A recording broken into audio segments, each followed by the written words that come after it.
Storms and high winds meant that fishing was dangerous but rewarding work. Fish that wasn't eaten immediately was hung up to dry or preserved and sold.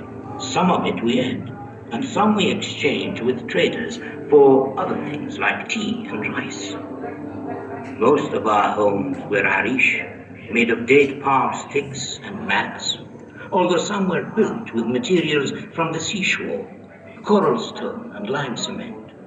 Their walls reflected the heat of the sun. Inside, the rooms stayed cooler in the midday heat.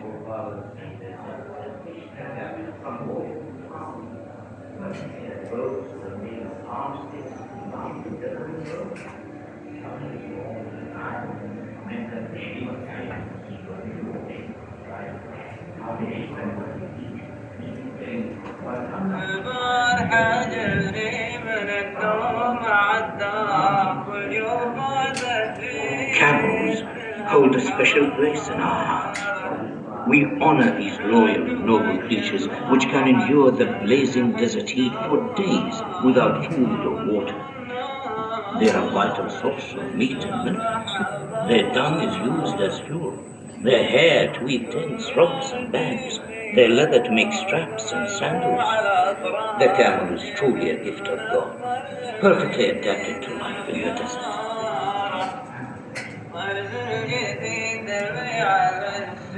These camels have been loaded with dates, dried fish, household goods, and food. They used to cover huge distances to reach the oases inland at Liwa and Al Ain, along routes that camels have traveled for generations. Camel trains carried wood, charcoal, food, and fodder back and forth between the coast and the inland oases, bringing much needed supplies. They also transported whole families every year from the coast to the oases to escape the worst of the summer humidity.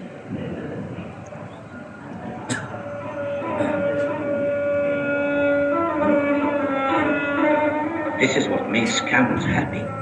In the desert, they can smell water from many miles. This oasis is fed by cool underground springs and a network of fallages, man-made channels which bring water from the mountains. Here, we produce dates, cereals, vegetables, fruit, and fodder. It's a kind of paradise, cool and tranquil. At night, the birds settle in the shade of the trees, and you have to keep a watchful eye for the snakes and scorpions. The camel-raising beds were nomadic during the months of good grazing, and would settle around oasis wells in the summer. Many would live in traditional desert tents made of woven cloth.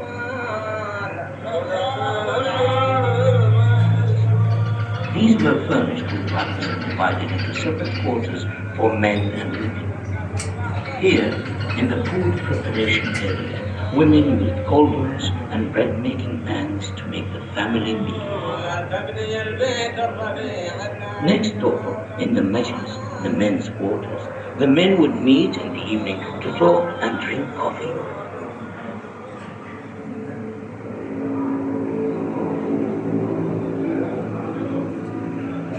Our ancestors began to settle here more than 5,000 years ago, and they made the most of the world around them. Copper mining was one of the earliest industries here. Miners hammered away at rocks with handmade tools to uncover seams of copper ore in the mountains. Sometimes they would use fire to crack the rock face. It was a dark, dangerous place to work.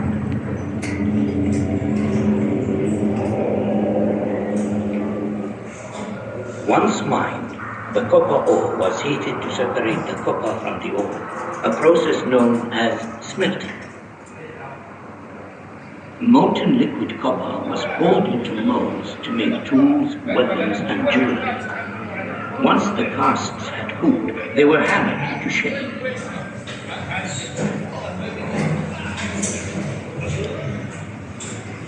Settle down, please, children.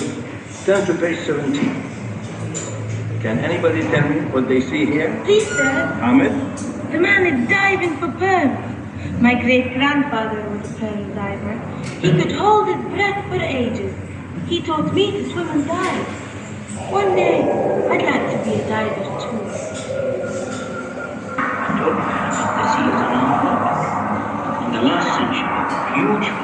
seafaring vessels set out from Abu Dhabi every summer. The departure of the fleet was a major event. Families left behind were anxious about their loved ones. Some of the men never returned. The divers were weighted down as they plunged to the shallow banks to search for oysters. It was a dangerous job, with stinging jellyfish, sharp corals, and no breathing equipment. But a lucky diver might establish a family's fortune. To keep their spirits up, the Niham would chant to inspire the pearlers, leading them all in songs which marked each stage of their work.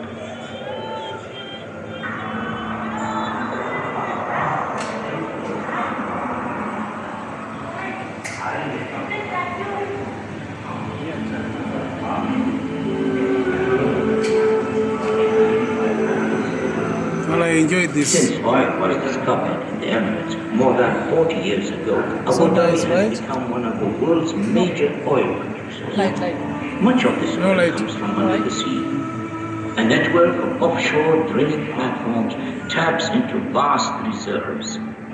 Abu Dhabi currently has around a sixth of the world's oil and gas.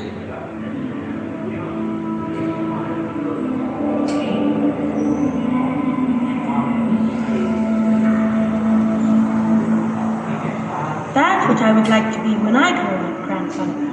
A diver. A bit like your father.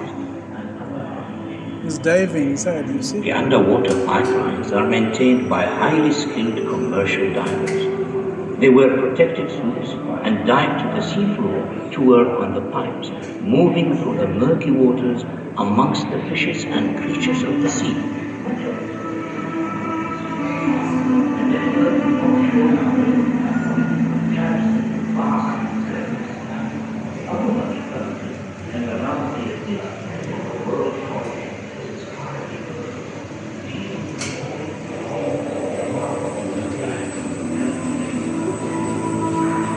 It is hard, skilled work on the oil drilling platforms.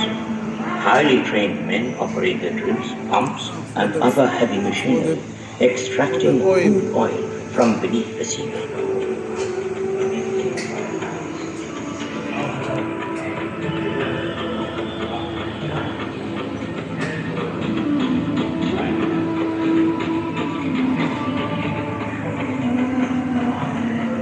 These futuristic structures are oil production facilities. Huge quantities of oil are produced every day at offshore and onshore production facilities. But even this modern industry was built using traditional skills. Pearl divers helped to lay the undersea pipes, and dhows kept fresh supplies coming in. Nowadays, massive tankers are needed to transport the oil and gas to the rest of the world.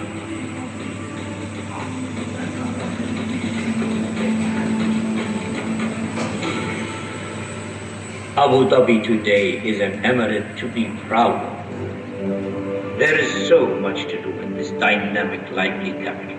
Busy streets, shopping malls, markets, hotels, a fantastic waterfront, beautiful mosques, magnificent mountains and parks.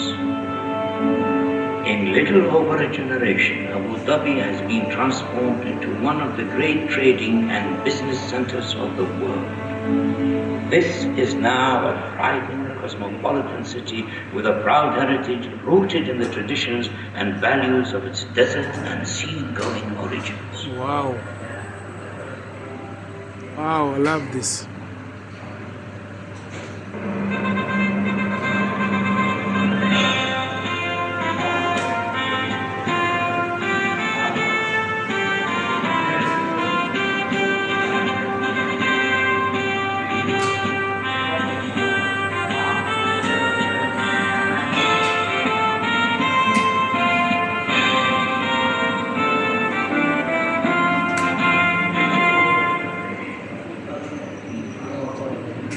I wish my country like this. This history and you become